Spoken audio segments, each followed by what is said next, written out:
Welcome to a new video in my home automation series, and today I'm going to review a product from a company called Have Group. They are a company in the Czech Republic, and this is called the STE2. And actually I teamed up with Have Group, and I do have a few different devices from them, so I think there is going to be 3 different review videos of each of those devices, and I will probably cover some of the features in a separate video because otherwise it's just going to be too long. So first of all, I wanted to cover this STE2, which you can see here. It's a smart Ethernet thermometer.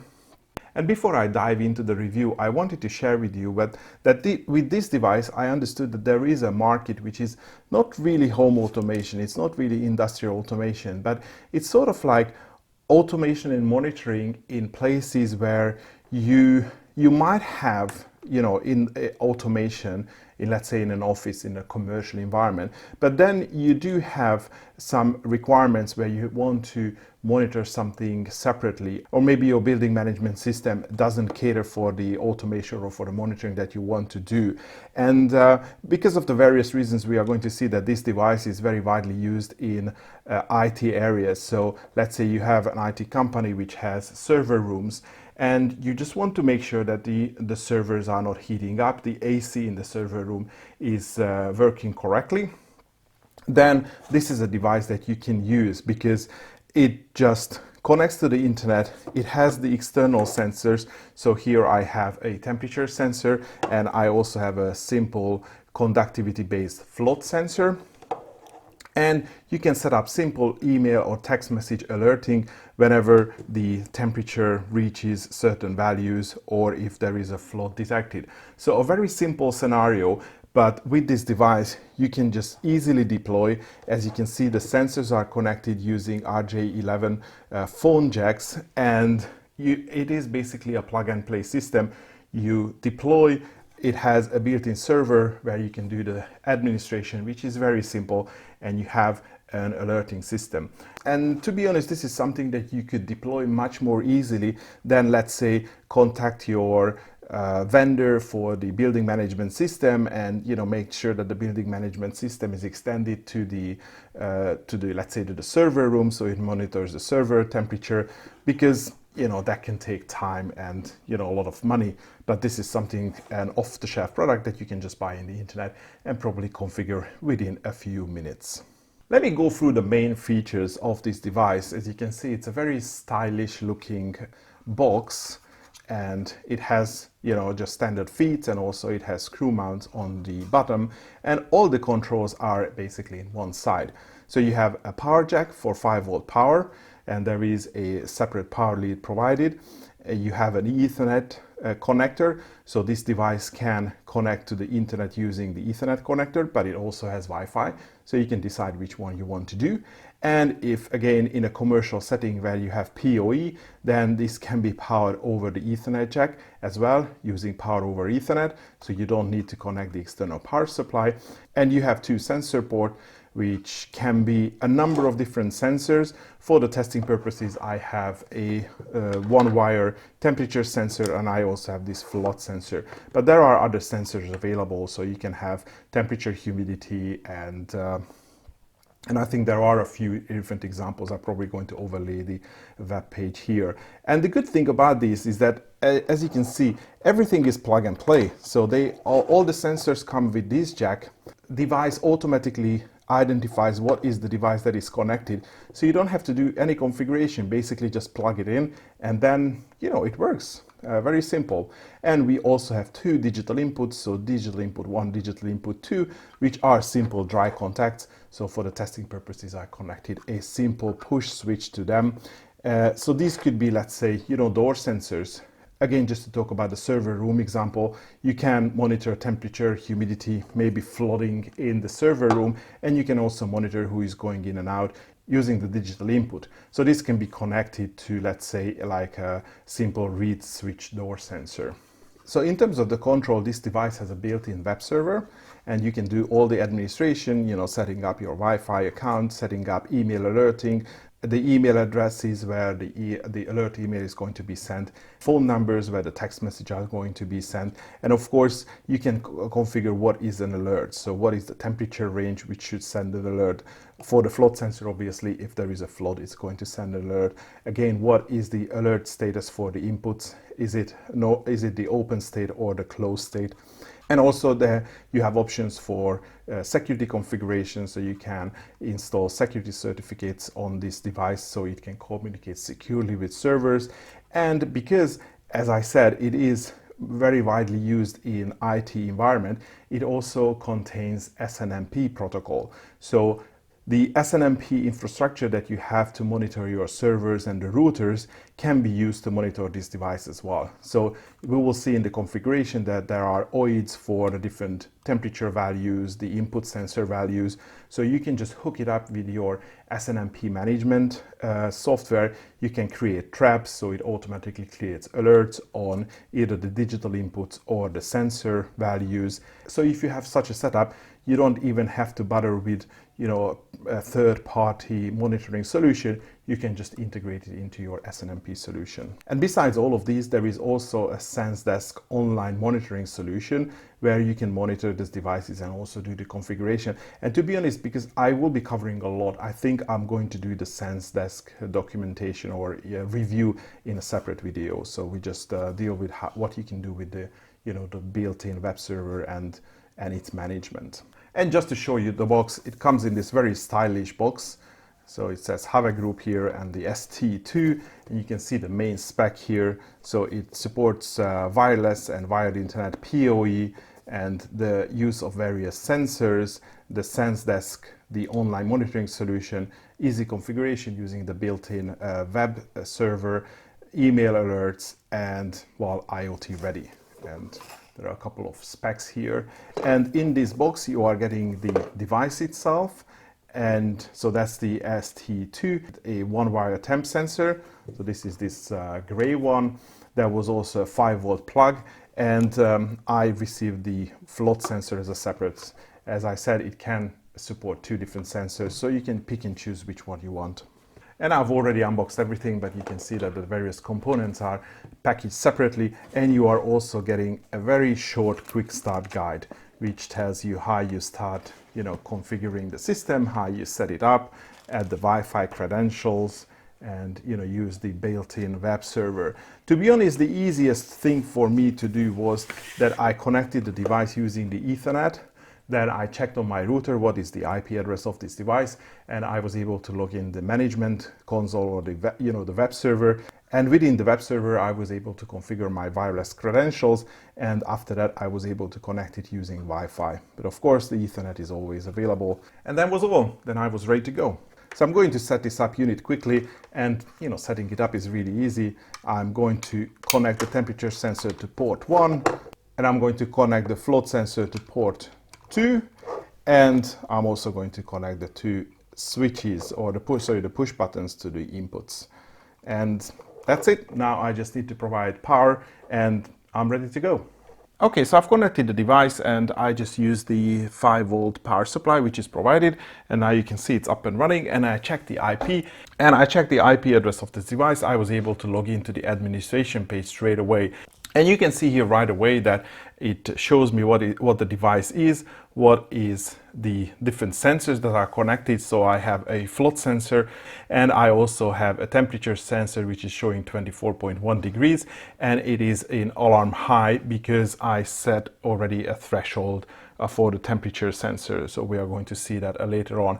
And we also have the 2 dry contacts, and if I push one of the buttons, then we will see that the status changes to 1, and then it goes back to 0. Of course, there is I think a 1-second update interval for this website. So the change is not immediate, even though that the device is monitoring the input continuously. So let's have a quick look of what we can do here. The 3 main ways you can use this device is you can set up email or text message alerts, you can use SNMP, or you can use the SenseDesk portal integration. So let's talk about the first one. As you can see, the temperature goes down a little bit, so it's now only 24 degrees, so it's not in alarm mode anymore. So that's the home screen where you can see the stats of the device.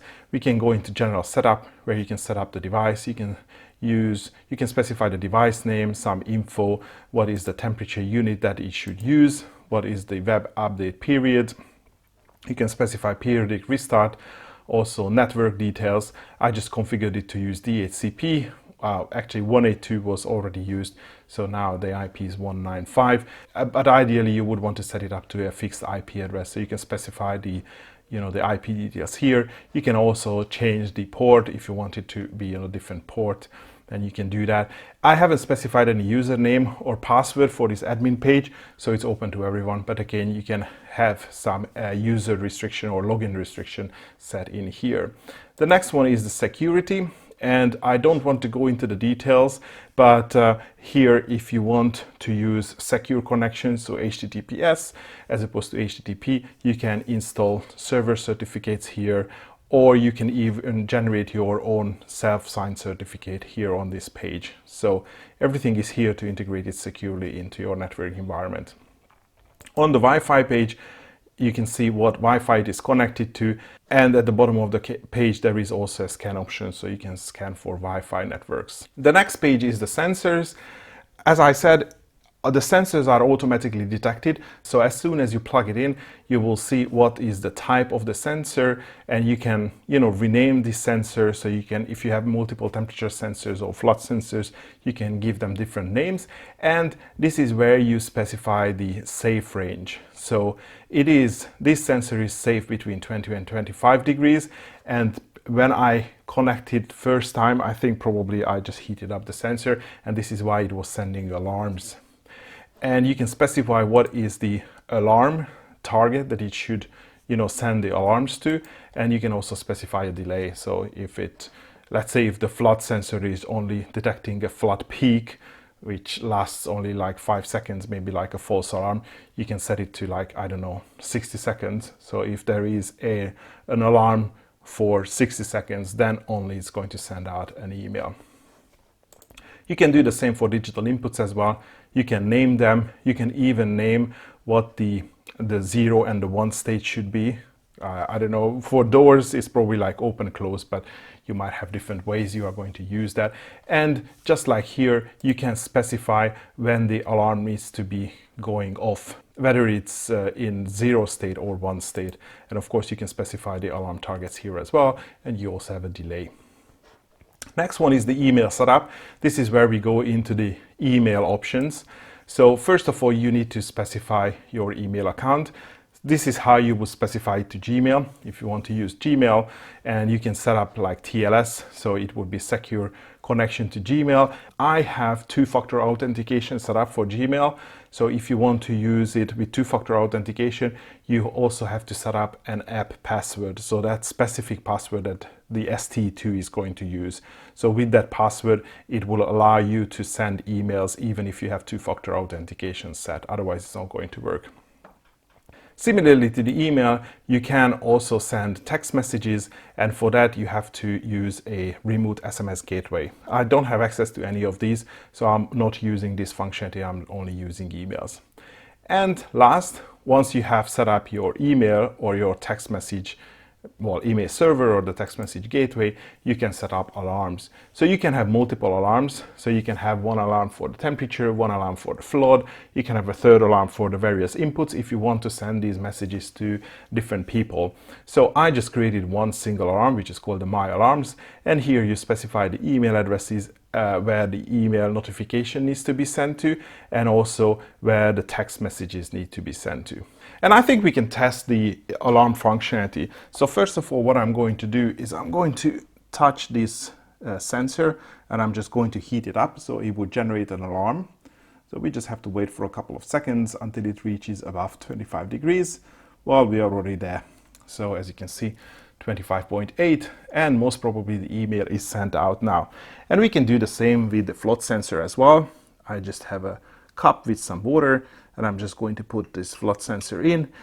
You can't really see that, but there is a red LED there as well. So it also gives you a visual feedback that it is detecting a flood at the moment.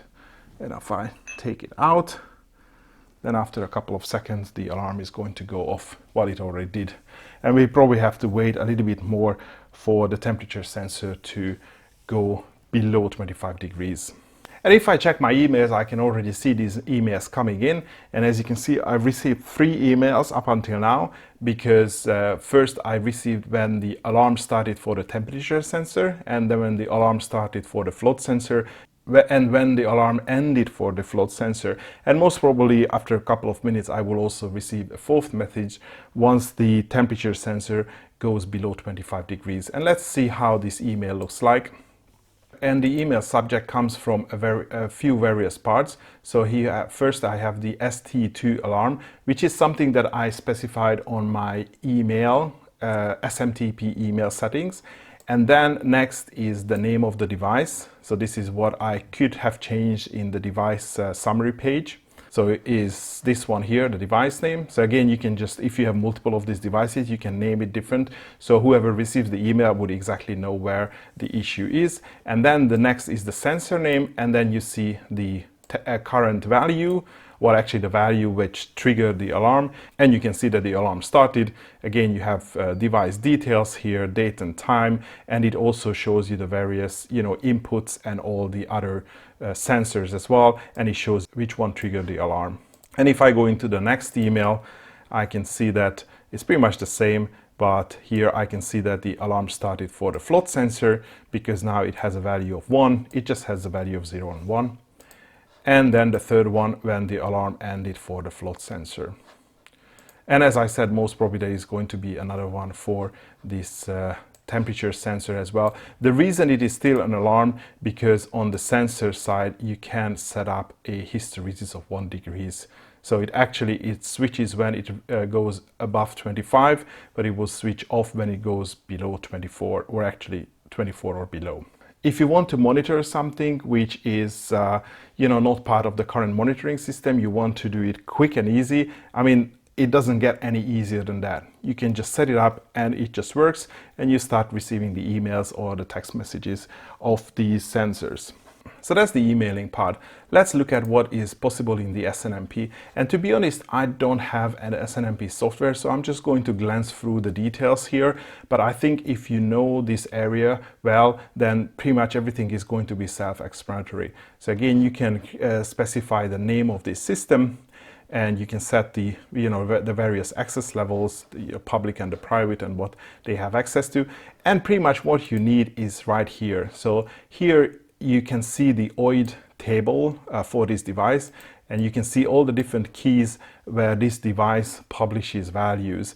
And if you scroll all the way down, you can see the actual values here. So that's my temperature sensor, and well, there is another sensor. So if I would have a temperature and if I would have a temperature and the humidity sensor, that would show me humidity, but I only have temperature sensor here. And you can get the value as a string value, you can get it as an integer value, all sorts of other details here. So for example, the sensor name and sensor index, and whether it's in an alarm state or normal state, you have the same for the inputs as well. So anything that you want is here in the OID table. And if you use an SNMP system, you probably can tell how easy it is to include it. And if you have like a big dashboard which shows you your switches and your network equipment, you can just put another value there which is going to show you your the temperature in the server room. And by the way, if I go all the way here to system, then you can download this OID table here, but you can also download the MIPS as well. So the MIP table for this device. And just to finish with the settings, you have an option to set up a time server, so the device would be able to automatically update the time from a time server. You can specify your local time zone. You can set it manually as well. And the last option is the Sense Desk integration. But as I said, I want to keep this video short, so I think I'm going to talk about that in a future video. And finally, you have the system tab where you can download some system configuration, as I said, the OIT table and the MIP table, and you can even get the values that all these device supports, like all the input values, the sensor values, in an XML format. So that would be really easy to integrate it into like third-party systems. I'm probably going to use this to integrate this device with Node-RED. Again, probably going to follow that up in a future video. But if you have a simple website, then you can have a very simple JavaScript which downloads this XML file and then gets the various data that you need, for example, the current temperature value, and put it onto your website or any other website. So really easy to integrate with any third-party applications. And of course, with any other system, you can, update the firmware. You can check whether the firmware is the current firmware. And if there is a newer firmware, you can do a network upgrade, but you can also upload a new firmware. So I think that would be the key functionality of the Have Group STE2 in a nutshell. If you are interested in this product, I'm going to leave links in the video description. But I think that would be all for today. Thanks for watching, and hopefully see you in the next video.